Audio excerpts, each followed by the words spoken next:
মুক্তিযুদ্ধের বীর বিক্রম ছিলেন দাপুটে ফুটবলারও। এবার তাকে নতুন ভূমিকায় দেখল দেশ। তিনি অবসরপ্রাপ্ত মেজর হাফিজ উদ্দিন আহমদ। জাতীয় সংসদের সংসদ সদস্য হয়েছেন 7 বার।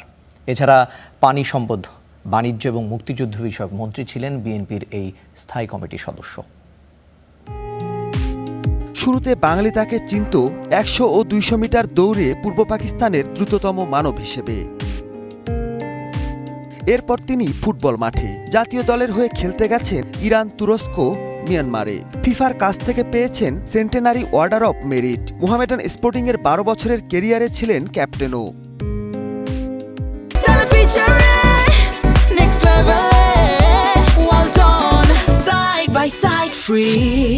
ঢাকা বিশ্ববিদ্যালয়ে পড়াশোনা রাষ্ট্রবিজ্ঞানে। 1966-তে কমিশন পান সেনাবাহিনীতে। 71-এর 30 মার্চ যশোর ক্যান্টনমেন্টে পাকিস্তানি বাহিনীর বিরুদ্ধে করেন বিদ্রোহ।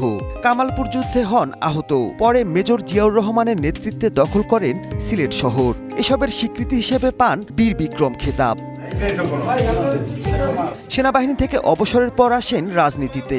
ভোলা 3 আসনের 7 বারের সংসদ সদস্য তিনি। 1991-তে জেতেন স্বতন্ত্র হিসেবে। বিএনপিতে আসেন 1992 সালে। ছিলেন পানি সম্পদ, বাণিজ্য ও পাট এবং মুক্তিযুদ্ধ বিষয়ক মন্ত্রী। আমরা এমন একটি রাষ্ট্র ব্যবস্থা কায়েম করতে চাই বিএনপি।